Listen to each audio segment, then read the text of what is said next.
Every single day, players across amateur and professional sports take head impacts in training and in play. They don't black out. They don't stumble. No concussion symptoms appear. But their brain is being rotated inside their skull, shearing brain cells and tearing blood vessels.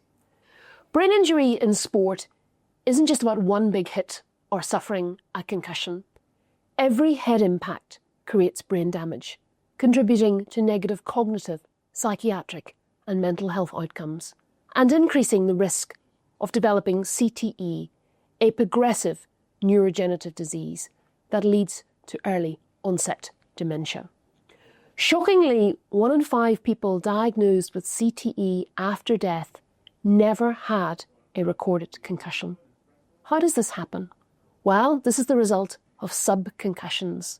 These repeated, smaller force impacts, which are symptomless, and cause frequent rotation of the brain, tearing brain tissue and creating lasting damage.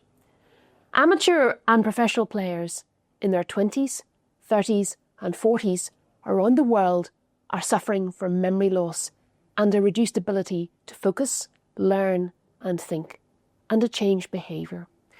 Current conventional headgear typically focuses on protecting the head from cuts and scrapes, not protecting the brain.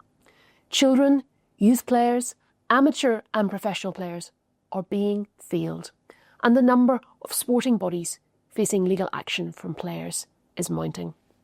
That's why I founded Rezon. Brain protection is needed. Working with the leading global neuroscientist, Rezon has created the award-winning Halos, a proven protective headband with patented technology that reduces rotational forces by up to 61%, reducing the risk of concussion and developing CTE from the accumulated damage of sub-concussives. Halos is the world's lightest and thinnest 5-star Virginia Tech rated brain protective, and groundbreaking as the first non-helmeted sports headgear to have secured CE Category 2 PPE safety certification. This means it can be worn in all contact and collision sports, revolutionising brain protection for every player. It's time to act on this and protect players, but also protect the future of the games we love.